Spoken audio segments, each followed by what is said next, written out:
बिल्कुल, तो इस बीच बड़ी खबर जो अपने दर्शकों को बताएंगे। दरअसल सीमा हैदर को लेकर अब यूपी एटीएस जो जांच करेगी और उसका जांच का दायरा दरअसल इस कदर बढ़ेगा कि कैसे सीमा हैदर भारत पहुंची, वो तमाम पासपोर्ट जिनके जरिए वो भारत आई उसकी जांच की जाएगी, वो तमाम मोबाइल नंबर जिनका इस्तेमाल सीमा हैदर ने किया है, इन सभी पहलुओं पर अब यूपी एटीएस जांच करती हुई नजर आएगी। क्योंकि सीमा लगातार कहीं ना कहीं से तमाम संशय के बीच तमाम सवाल भी उठ रहे थे और इन सवालों के बीच अब यूपी एटीएस इस पूरे मामले की जांच करेगी।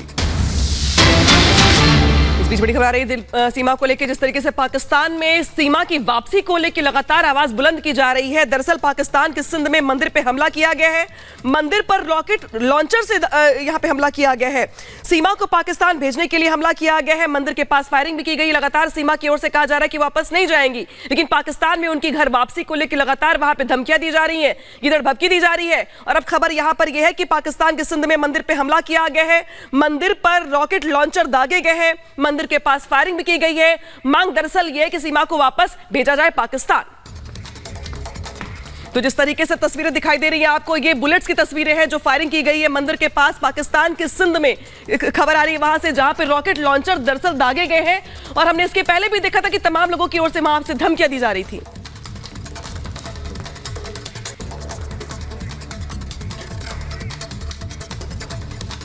जी हां, तो सीमा हैदर वो नाम जो पहेली से कम नहीं है।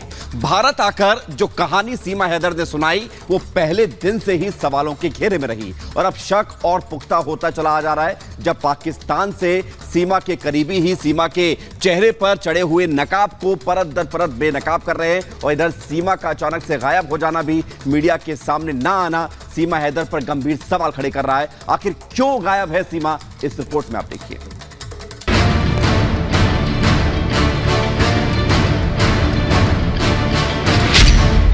दिन से कहां छिपी है सीमा हैदर? सामने क्यों नहीं आ रही पाकिस्तानी सीमा?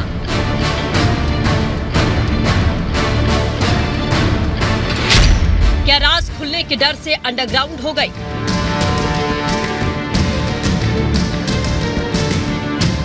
सवाल इसलिए क्योंकि 2 दिन हो गए ग्रेटर नोएडा में सचिन के घर अपने 4 बच्चों के साथ रह रही सीमा को किसी ने नहीं देखा। सीमा हैदर कहाँ है? सीमा हैदर जो बेबाकी से अपनी बात रख रही थी, अचानक सीमा हैदर अंडरग्राउंड कैसे हो गई? ये घर आप देख रहे हैं सचिन का घर है। सीमा हैदर इसी घर से अपनी बात बेबाकी से रख रही थी, लेकिन बीते 40 घंटों से अब ये घर बंद पड़ा है। बाहर आप देखेंगे कि कुंडी खुली हुई है, ताला बाहर से नहीं लगा है, लेकिन अंदर से लॉक है और लगातार हम इस दरवाजे को खटखटा रहे हैं, आवाजें लगा रहे हैं, सीमा हैदर को पुकार रहे हैं, सचिन को पुकार रहे हैं, उसके परिवार को पुकार रहे हैं, लेकिन कोई भी इस दरवाजे को नहीं खोल रहा है। ऐसी स्थिति आखिरकार क्यों हुई? क्या YouTube पर पाकिस्तान के जो लोग जो सीमा हैदर के करीबी बताए जा रहे हैं, जो खुद को सीमा हैदर के दोस्त बता रहे हैं, वो जो खुलासे कर रहे हैं, उसके बाद से सीमा हैदर अब अंडरग्राउंड हो गई हैं? तो क्या वाकई पाकिस्तान से हो रहे खुलासे ने सीमा को कैमरे से दूर कर दिया? क्योंकि सीमा को लेकर पाकिस्तान में ऐसे खुलासे हो रहे हैं जो चौंकाने वाले हैं। दावा है सीमा ने कई लोगों को धोखा दिया। ये दावा करने वाला कोई और नहीं बल्कि उसका पाकिस्तानी दोस्त है। सचिन साहब, मैं आपको पहले एक चीज मैं आपको कर दूं कि वो लड़की आपको धोखा दे चुकी हुई है। धोखा दे सर, वो मैं बताता हूँ, मूसा, आरिफ और वो कौन था, असलम और सयान, ये 4 लड़के तो मैंने अपनी कहानी पता है, मुझसे सॉरी सॉरी कह के फिर दोबारा मेरे पास आ जाती थी। क्या हो गया बस? इनके साथ गेम्स खेलती थी। इनके साथ सर जी गेम खेलती थी कि कितनी दफा उनसे बातें करती पकड़ी गई है। सीमा को लेकर ये सारे खुलासे पाकिस्तान से हो रहे हैं और ये खुलासे सीमा पर संदेह और बढ़ा रहे हैं, क्योंकि सीमा दुबई के रास्ते नेपाल होते हुए अवैध तरीके से भारत में दाखिल हुई थी। वो कई दिनों तक ग्रेटर नोएडा में पहचान छुपा कर रही। तो क्या प्यार की आड़ लेकर सीमा किसी खास मकसद के साथ भारत आई? क्या सीमा सचिन को भी धोखा देने वाली है? सचिन, आप ना उससे बच जाएं, वो बहुत बड़ी धोखेबाज और फ्रॉड है। मैं तो उसे बचपन से जानती हूँ, तो आपके लिए यही बेहतरी है, आप उनसे दूर ही रहें। धोखेबाज है, आपको धोखा देगी। तो क्या इन खुलासों ने ही सीमा की बोलती बंद कर दी? क्योंकि जो सीमा हर वक्त कैमरों के सामने रहती थी वो किसी को नजर नहीं आ रही। हालांकि आज ग्रेटर नोएडा पुलिस रबुपुरा में सचिन के घर गई। सीमा और सचिन से करीब 1 घंटे तक पूछताछ हुई, लेकिन बंद कमरे में।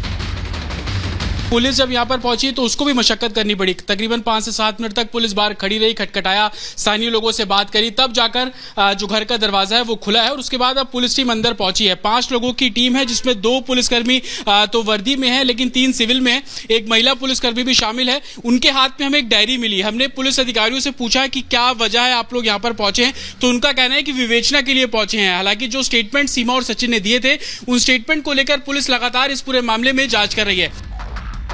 सीमा कहां है सिर्फ पुलिस को पता है, लेकिन सीमा और सचिन की मीडिया से दूरी कई सवालों को जन्म दे रही है। सवाल, क्या सीमा की सच्चाई सामने आ गई, इसलिए उसने सभी से दूरी बना ली? क्या साजिश के तहत सीमा को सरहद पार भेजा गया, या फिर उसके लोगों से दूरी के पीछे की वजह कुछ और ही है? Bureau report, Republic Bharat. इस बीच पाकिस्तान से बड़ी खबर आ रही है, जहां पर 30 हिंदुओं को अगवा कर लिया गया है। दरअसल बड़ी खबर पाकिस्तान के सिंध से है, जहां पर डकैतों की तरफ से 30 हिंदुओं को अगवा कर लिया गया है।